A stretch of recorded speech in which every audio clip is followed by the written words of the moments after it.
Exode chapitre 33, nous lirons verset 7 et ensuite à partir du verset 12 jusqu'à la fin.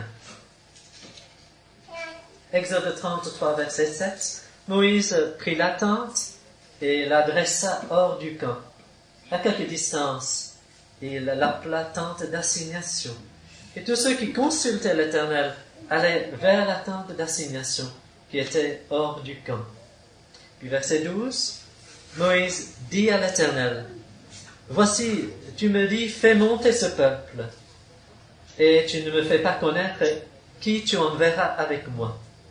Cependant, tu as dit, je te connais par ton nom, et tu as trouvé grâce à mes yeux. Maintenant, si j'ai trouvé grâce à tes yeux, fais-moi connaître tes voies. Alors, je te connaîtrai, et je trouverai encore grâce à tes yeux. Considère que cette nation est ton peuple. » L'Éternel répondit, « Je marcherai moi-même avec toi, et je te donnerai du repos. » Moïse lui dit, « Si tu ne marches pas toi-même avec nous, ne nous fais point partir d'ici. Comment sera-t-il donc certain que j'ai trouvé grâce à tes yeux, moi et ton peuple? Ne sera-ce pas quand tu marcheras avec nous, et quand nous serons distingués, moi et ton peuple, de tous les peuples qui sont sur la face de la terre? » L'Éternel dit à Moïse, « Je ferai ce que tu me demandes, car tu as trouvé grâce à mes yeux, et je te connais par ton nom. » Moïse dit, « Fais-moi voir ta gloire. » L'Éternel répondit, « Je ferai passer devant toi toute ma bonté, et je proclamerai devant toi le nom de l'Éternel. Je fais grâce à qui je fais grâce, et miséricorde à qui je fais miséricorde. » L'Éternel dit, « Tu ne pourras pas voir ma face, car l'homme ne peut me voir et vivre. » L'Éternel dit, « Voici un lieu près de moi. Tu te tiendras sur le rocher. Quand ma gloire passera, je te mettrai dans un creux du rocher, et je te couvrirai de ma main jusqu'à ce que j'ai passé. Et lorsque je retournerai ma main, tu me verras par derrière, mais ma face ne pourra pas être vue. » Nous arrivons donc à la fin de notre introduction aux 5 premiers livres de la Bible. Nous avons souligné certaines choses, mais ce matin j'aimerais souligner encore ce que nous apprenons de la vie de Moïse. Et certaines choses, on n'a pas le temps de voir toute sa vie. Nous avons déjà vu dans ces 5 premiers livres de la Bible que pour que Israël forme le peuple de Dieu, pour qu'il fasse une communauté où Dieu règne, qui manifeste la gloire de Dieu, la présence de Dieu au milieu d'elle, il faut que toute leur vie soit organisée autour de Dieu. Chaque jour, ils devraient offrir un sacrifice, un agneau, matin et soir. Chaque semaine, il y avait le sabbat, le jour du repos, le 7e jour. Chaque mois, au début du mois, la nouvelle lune, la fête pour commencer le mois. Chaque année, il y avait plusieurs fêtes par année. Vous les connaissez, fête de Pâques, des tabernacles, fête des moissons, des récoltes, toutes sortes de fêtes tout au long de l'année. Donc, leur vie était organisée.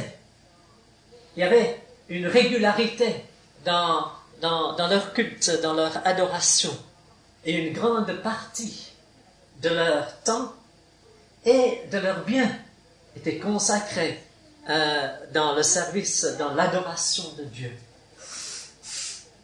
Ça est clair, une simple lecture superficielle de ces livres nous révélera cela. Et cela nous montre clairement que si nous aussi nous voulons construire une vie chrétienne solide et riche, une vie qui soit une source de bénédiction pour beaucoup d'autres, il faut aussi de la régularité dans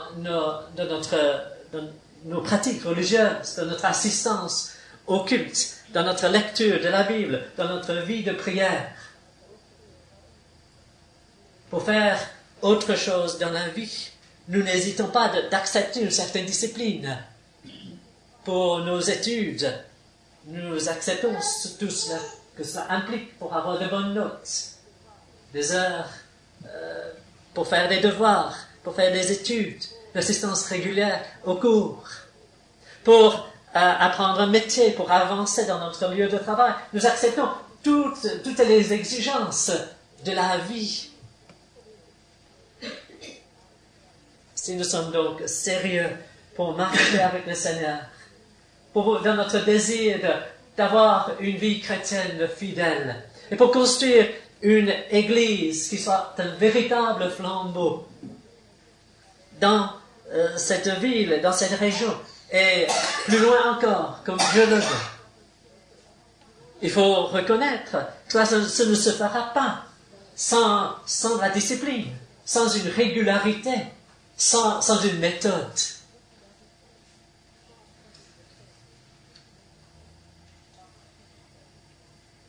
Je ne parle pas souvent, mais je pense qu'il est bon de vous rappeler que je crois à peu près 2/3 des missionnaires qui ont quitté leur patrie pour proclamer l'évangile dans des pays d'outre-mer sont des chrétiens d'origine anglo-saxonne. On n'a pas besoin de preuves. Et pourquoi? Pourquoi cette richesse, cette vitalité des églises anglo-saxonnes? Parce que c'est des pays du Nord. Les Nordiques sont plus disciplinés, plus systématiques, plus méthodiques que d'autres pays. Et c'est vrai. Le culte, je vous ai dit, le culte de l'Église, autrefois, ça décline malheureusement en Angleterre et ailleurs. Mais le dimanche, c'était de 10h du matin jusqu'à 9h du soir. On était à l'église. On rentrait pour les repas et retournait. Matin, le culte. Après-midi, l'école de dimanche. Soir, culte d'évangélisation. Et après cela, 1 heure de chant, de jeûne, etc. Une vitalité qui a porté ses fruits. Et si nous voulons aussi, non pas reproduire un modèle anglo-saxon, ça je ne cherche pas à faire, vous le savez, mais servir le Seigneur avec sérieux. Cela, il faut de la méthode, il faut du sérieux. Ça, nous avons vu rapidement dans ces études, ça c'était une leçon évidente de ces livres de Moïse. Je vous rappelle aussi que ces livres nous ont rappelé que pour une vie chrétienne fidèle et pour une vie d'église fidèle, il faut que Dieu soit au centre de nos cultes, soit au centre de notre vie. Le tabernacle devait être placé au milieu des 12 tribus. Et les tribus devraient camper autour, 3 tribus sur chacun des 4 côtés. Le tabernacle au milieu. Le premier commandement, c'est « Tu aimeras ton Dieu ». Dieu doit être au centre. Sinon, et cela est clairement illustré dans l'histoire d'Israël, sinon c'est le déclin. Et c'est la perte, la mort de l'Église, la mort de la nation. Israël a oublié les commandements. Israël s'est éloigné de l'Éternel. Tout en gardant des cultes fervents et des pratiques religieuses zélées. Sur les condamnations des prophètes, Amos, par exemple, au chapitre 5, il parle au nom de Dieu, et au milieu de toutes leurs activités religieuses, Dieu leur dit, Amos 5, verset 20 et suivant, « Je méprise vos fêtes, je ne puis sentir vos assemblées. Quand vous me présentez des holocaustes et des offrandes, je n'y prends aucun plaisir. Et les veaux engraissés que vous sacrifiez en action de grâce, je ne les regarde pas. Éloigne de moi le bruit de tes cantiques. Je n'écoute pas le son de tes luttes. » Pourquoi? Parce qu'ils avaient oublié le premier commandement. Et le deuxième, qui fait partie du premier, tu aimerais Dieu et tu aimeras ton prochain comme toi-même. Donc malgré leur ferveur religieuse, la nation a continué à décliner. Dieu les envoie en exil, mais ils ne sont pas revenus à l'Éternel de tout cœur. Et lorsque Dieu leur envoyait son Fils, son Messie, parce qu'ils s'étaient éloignés du premier commandement, ils ont rejeté le Fils de Dieu.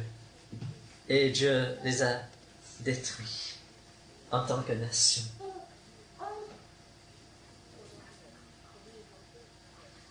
Il faut donc qu'au milieu de nos cultes, ce soit Dieu qui soit au centre. Bien sûr, nous sommes toujours tentés d'y mettre autre chose. Et dans notre siècle, qui est tellement épris de la psychologie, et tellement humaniste dans ses orientations, il y a toutes sortes de pressions qui aimeraient que nous mettions l'homme au centre de nos cultes. Ça a toujours été une tentation pour l'Église, de différentes formes. L'apôtre Paul écrit par exemple aux Colossiens, au chapitre 2, pour leur rappeler ces hommes, pour les avertir, au verset 16, chapitre 2, verset 16, que personne donc, que personne donc ne vous juge au sujet du manger ou du boire, au sujet d'une fête, d'une nouvelle lune ou des sabbats. C'était l'ombre des choses à venir, mais le corps est en Christ. Qu'aucun homme, sous une apparence d'humilité et par un culte des anges, ne vous ravisse à son gré le prix de la course, tandis qu'il s'abandonne à ses visions et qu'il est enflé d'un vain orgueil par ses pensées charnelles, sans s'attacher au chef, dont tout le corps, assisté et solidement assemblé par des jointures et des liens, tire l'accroissement que Dieu donne. On ne comprend pas toujours tous les détails, toutes les nuances de l'avertissement de l'apôtre Paul, mais l'essentiel est clair. Il y avait des visiteurs dans cette église de Colosse qui voulaient que l'homme, avec ses pratiques, ses rites, ses règlements, ne buvez pas, ne mangez pas, ne touchez pas, ne vous mariez pas. Que l'homme soit au centre. Ou bien l'homme qui avait eu ses visions, qui voulait imposer ses visions, qui avait entendu, disait-il, des anges, qui voulait imposer ces messages qu'il avait reçus des anges et dans ses visions. Alors Paul dit, mais toutes ces choses vous éloignent du chef, de la tête, Jésus-Christ. Tôt ou tard, peut-être pas tout de suite. Peut-être l'homme au centre, ça vous fait plaisir. Ça vous fait un sentiment agréable. Ça vous donne l'impression que c'est vraiment bien, c'est sympa. Mais méfiez-vous, ça vous éloignera du Christ, qui est la tête de l'Église. La tête qui nourrit le corps, de laquelle nous tirons. Tout le corps, tous les membres du corps tirent leur accroissement. Vous savez ce qui se passe lorsque les membres de notre corps sont coupés de notre tête. La grand-mère Anne-Marie a subi une attaque cérébrale et d'un côté, la moitié de son corps, la relation n'est plus normale. Elle est paralysée, elle a perdu l'utilisation de son côté droit. Donc, lorsque des chrétiens perdent le contact avec Christ, leur relation avec Christ, ils deviennent inutiles. C'est la mort qui s'ensuit. Parfois, ça se manifeste autrement.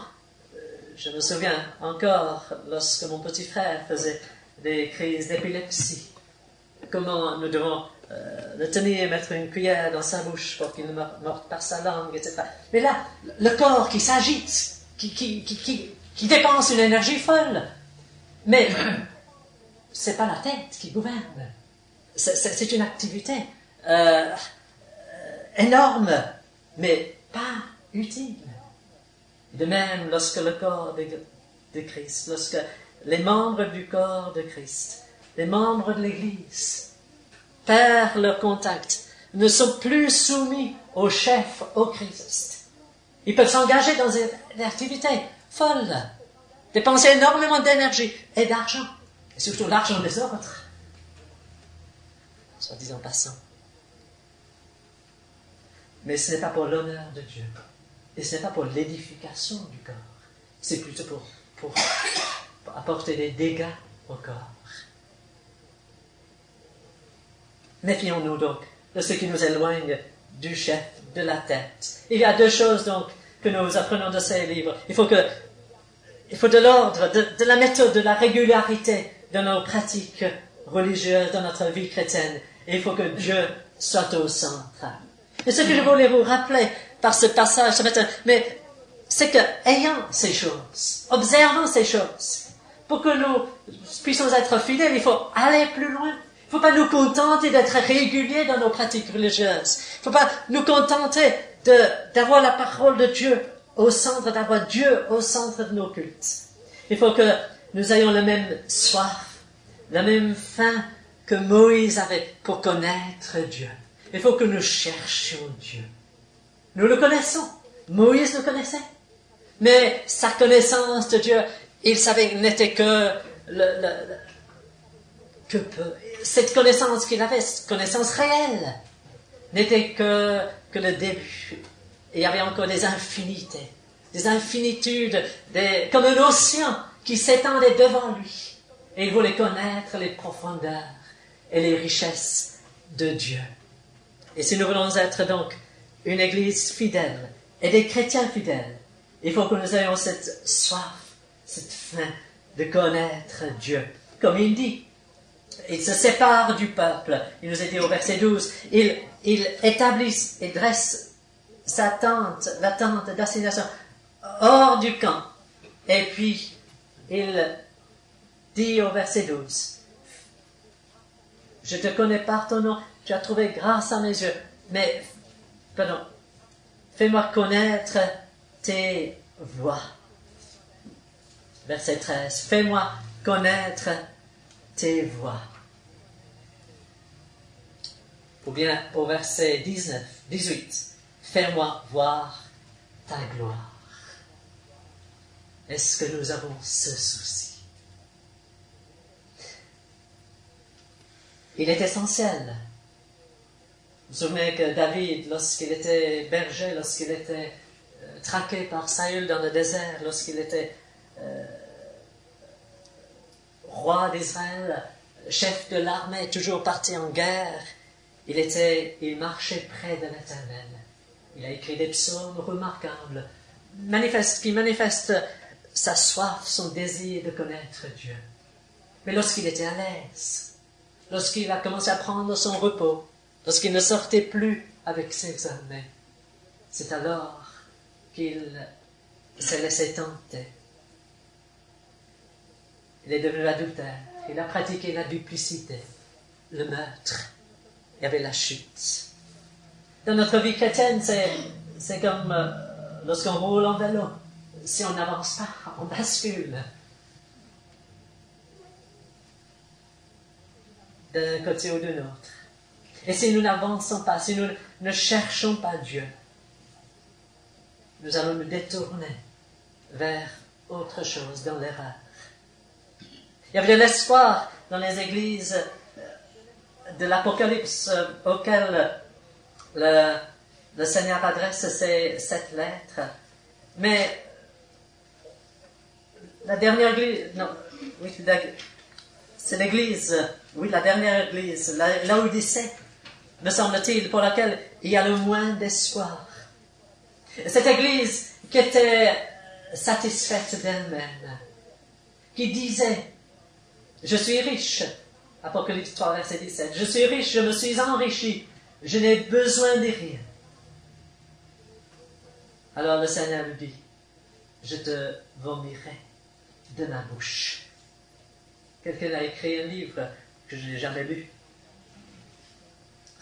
Dieu n'enterre pas des églises mortes. Non, on enterre des choses, des personnes pour lesquelles on veut garder le souvenir. avec respect. Alors, avec les églises mortes, Dieu les vomit de sa bouche. Et si nous voulons éviter ce châtiment, ce jugement de Dieu, il faut avancer. Il faut cette faim, cette soif qu'animait Moïse. Il faut ce désir de connaître Dieu. Pour bien chercher Dieu, pour désirer Dieu, pour chercher Dieu, il faut prendre le même point de départ que Moïse.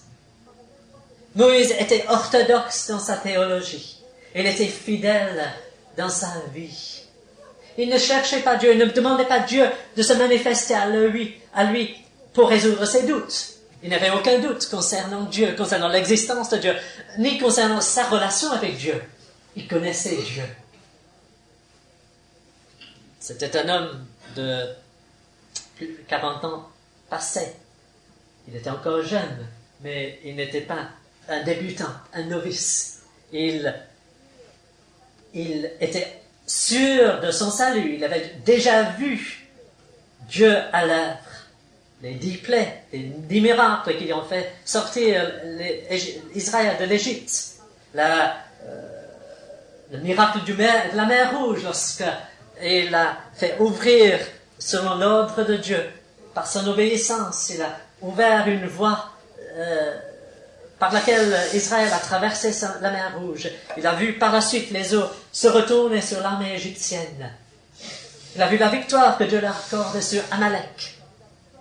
Il a vu la présence de Dieu dans la nuée, la colonne de feu. Il connaissait Dieu. Il ne demandait pas que Dieu se manifeste pour régler ses doutes, pour chasser ses doutes. Non, il voulait que Dieu le visite, que Dieu se manifeste pour mieux connaître Dieu, pour approfondir sa connaissance de Dieu. Donc lorsque certaines personnes nous disent qu'ils cherchent Dieu, qu'ils demandent Dieu de se manifester, il faudra leur dire, mais vous avez votre Bible. Approfondissez d'abord votre connaissance de la Bible. Recherchez, étudiez la Bible. Assistez au culte. Assistez aux études bibliques. Cherchez mieux à comprendre ce que Dieu a clairement révélé dans sa parole. Il faut commencer par là. Que notre conception de Dieu, notre conception de la grâce de Dieu, notre compréhension de notre propre expérience soit orthodoxe et fidèle à la parole de Dieu. Il faut que cela soit clair et net. Je l'insiste parce qu'il y a des gens qui se mettent à chercher des visions, à vouloir faire des expériences spectaculaires et ils se voient rapidement. Lisez l'histoire de l'Église. Et vous verrez que c'est souvent des hommes qui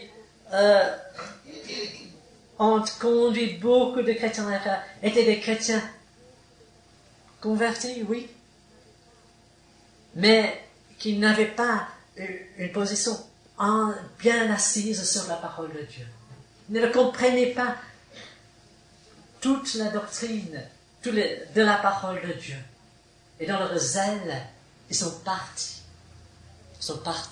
à côté de la vérité. Et ils en enduit beaucoup d'autres vers une vie qui est par la suite devenue stérile et une source d'erreur et de difficulté et de souffrance pour beaucoup d'autres.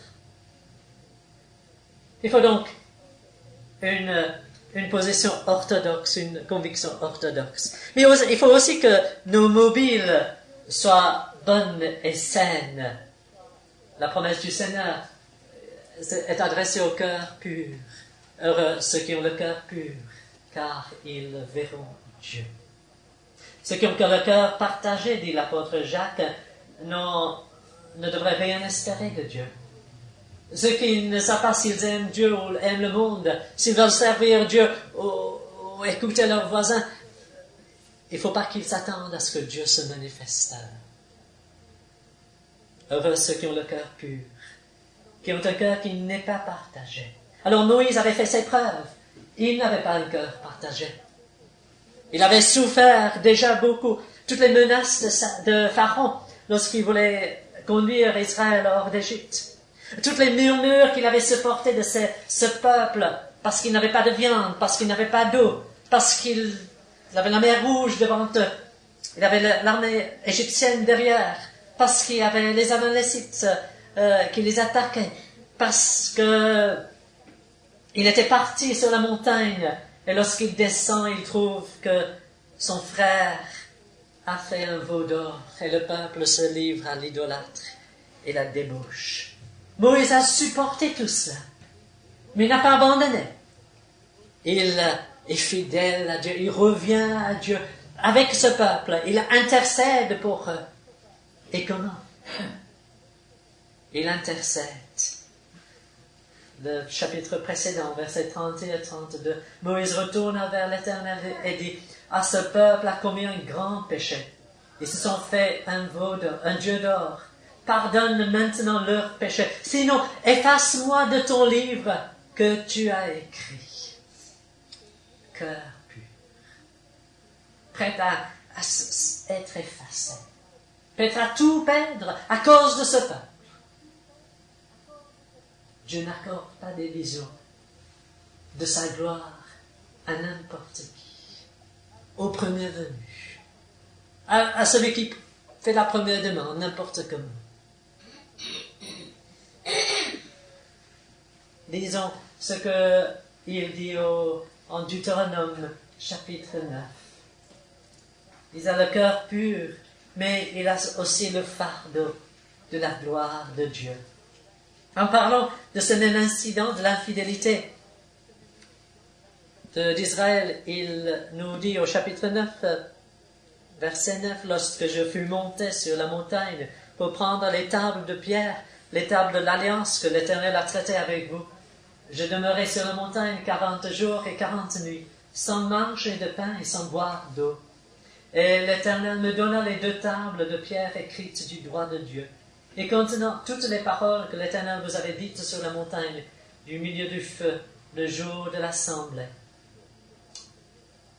Ce fut au bout de 40 jours, des 40 jours et des 40 nuits que l'Éternel me donna les 2 tables de pierre, les tables de l'Alliance. L'Éternel me dit alors, « Lève-toi, descends en hâte d'ici, car ton peuple que tu as fait sortir d'Égypte s'est corrompu.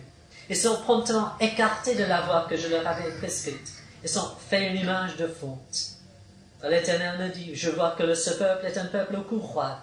Laisse-moi les détruire, et effacer leur nom de dessous les cieux. Je ferai de toi une nation plus puissante et plus nombreuse que ce peuple. » Je retournai, je descendis de la montagne tout en feu. Les 2 tables de l'Alliance dans mes 2 mains.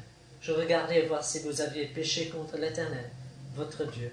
Vous étiez fait un veau de fonte, vous étiez promptement écarté de la voie que vous avez prescrite l'Éternel.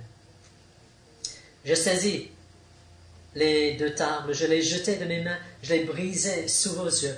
Je me prosternai devant l'Éternel comme auparavant, 40 jours et 40 nuits, sans manger de pain et sans boire d'eau, à cause de tous les péchés que vous avez commis en faisant ce qui est mal aux yeux de l'Éternel, pour l'irriter, car j'étais effrayé à la vue de la colère et de la fureur dont l'Éternel était animé contre vous, jusqu'à vouloir vous détruire. Mais l'Éternel m'exauça encore cette fois. Et puis verset 25.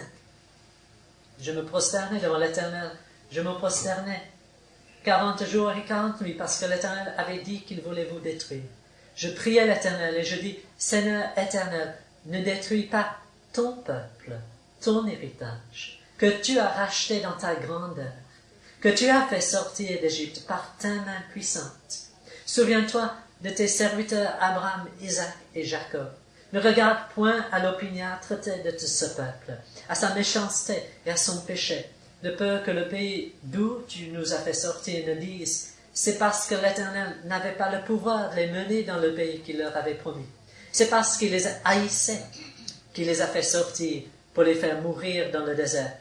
Ils sont pourtant ton peuple et ton héritage.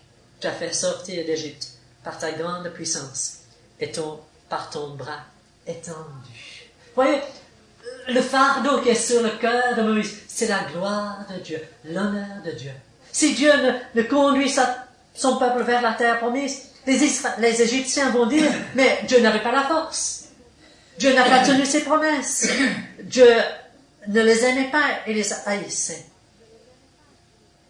Et parce que Moïse avait à cœur la gloire de Dieu, l'honneur de Dieu, il a su apporter ses arguments devant Dieu pour convaincre Dieu, pour détourner la colère de Dieu d'Israël, pour qu'il les conduise. Dieu donne ses privilèges à ceux qui ont à cœur son honneur et sa gloire. Et ceux qui cherchent, avant toute autre chose, sa gloire.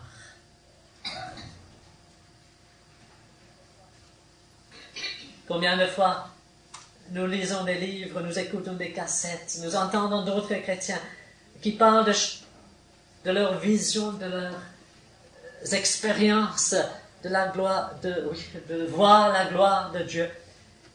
Mais on a l'impression que ce qu'ils l'ont fait, c'était par envie. Ils voulaient faire la même chose que d'autres chrétiens ont fait. Vous avez lu quelque chose dans un livre, vous avez entendu quelque chose, et ils ne voulaient pas être lésés, ils voulaient avoir la même expérience. Ou ils voulaient se vanter d'avoir vu ceci, d'avoir entendu cela.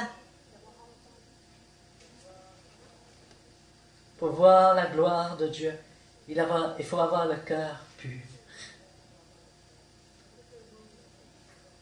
Et ce que Moïse désire, donc, c'est de mieux connaître Dieu.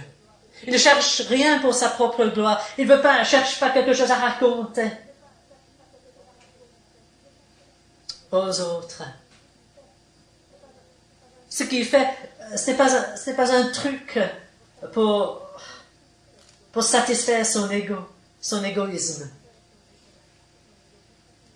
Il cherche d'abord le bien d'Israël. Il prie, il fait cette prière pour la gloire de Dieu. Fais-moi voir tes voies.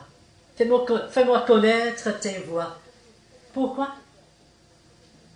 Parce que Dieu a dit qu'il enverra un ange devant eux. Il leur a dit au verset 1 à 3 de ce chapitre 33.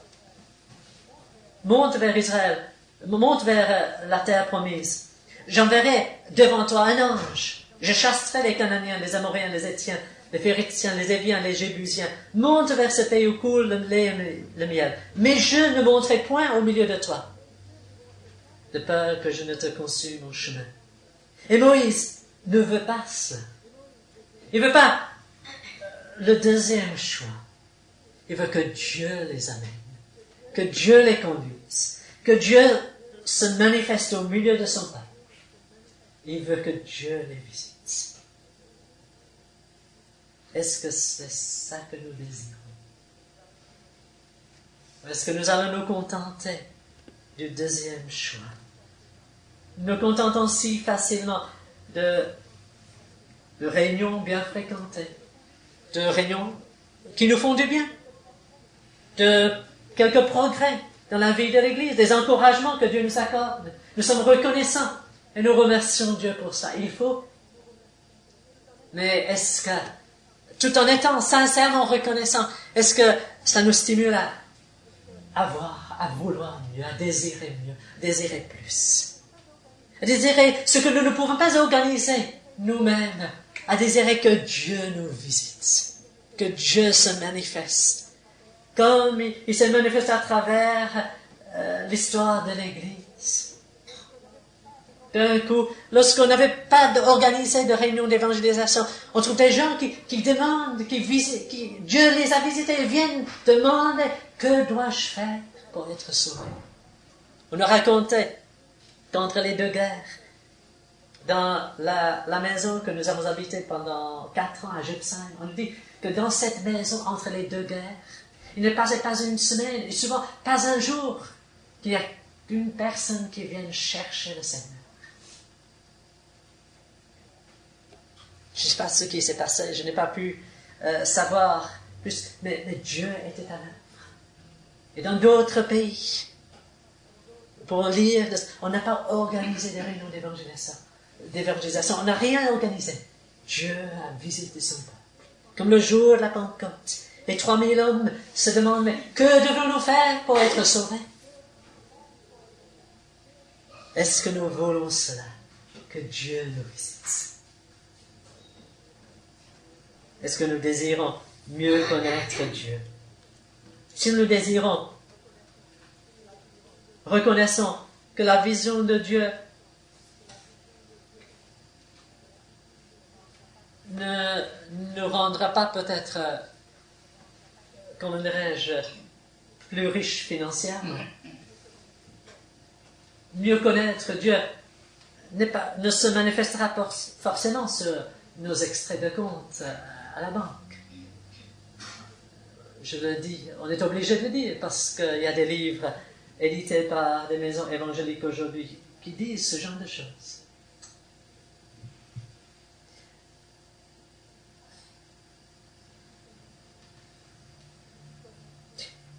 Celui qui connaît Dieu ne parlera pas un langage triomphaliste. Il ne dirait pas maintenant je connais Dieu, toute la vie est en rose, je n'ai plus de problème, ça marche comme c'est des roulettes. Connaître Dieu, ça fait une différence. Connaître Dieu, oui, c'est voir les réponses à la prière, c'est être conscient de la présence de Dieu dans notre vie, mais pas à la corinthienne, pas la trompette à la bouche, criant orgueilleusement combien nous sommes saints, combien nous sommes grands. La connaissance de Dieu ne nous conduira pas à une attitude plus sûre de nous-mêmes, indépendant de Dieu. Non, celui qui connaît Dieu devient plus humble, plus doux. Celui qui connaît Dieu se repent plus profondément. Il est le péché, il est la duplicité, il est l'hypocrisie, il est tout ce qui est superficiel. Il est la sainteté. La réponse que Dieu a donnée à Moïse, c'était comment cette vision qu'il a eue.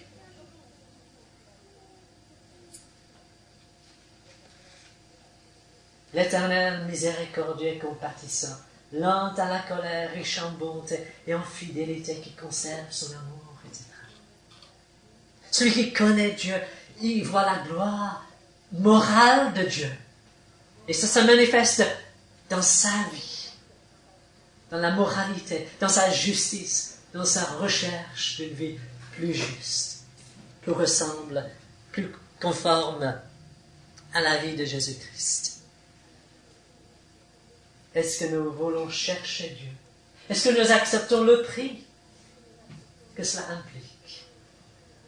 Est-ce que nous sommes prêts à accepter la discipline de le chercher? Dans sa parole, par sa parole, mais aussi plus loin que sa parole, pas à côté de sa parole, toute fidélité à sa parole. Mais, comme Moïse l'a cherché, manifeste-moi ta gloire.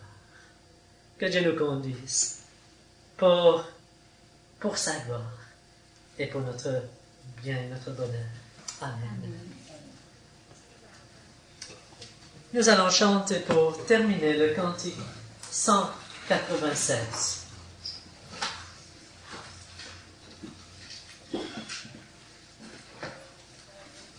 C'est toi, Jésus, que recherche mon âme, à te trouver, se borne mes souhaits. C'est ton regard que sur moi je réclame. Rends-moi, Seigneur, rends-moi ta douce paix. 196.